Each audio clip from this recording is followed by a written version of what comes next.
Cili është krimi që ne po i bëjmë trupit ton dhe çfarë duhet bëjmë? Realiteti është që jetojmë në një botë ku ka pafund ushqim, ka shumë bollek. Dhe nuk është realistike të eliminojmë disa ushqime, nuk është realistike të eliminojmë sheqerin, nuk është realistike të eliminojmë plotësisht fast foodet. Po pse s'mund të jetojmë pa sheqer? Mund të jetosh pa sheqer, absolutisht.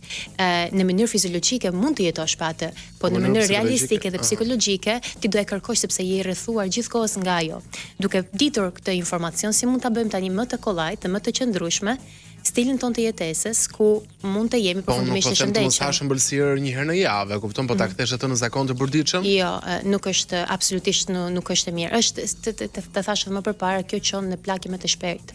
Nëse 80% e dietës tënde është niseshte dhe është sheqer, ti nuk po merr asnjë lloj vlere ushqyese, gjëra që na duhen, jo vetëm thjesht se na bëjnë mirë në përgjithësi, por për të jetuar më mirë, më gjatë. Nuk është vetëm thjesht të jetojmë më gjatë, por të jetojmë më mirë dhe në shëndet dhe mos të kemi disa sëmundje që ti e the shumë bukur, që tani po vinë gjithmonë më shpejt dhe preken edhe njerëzit më të rinj.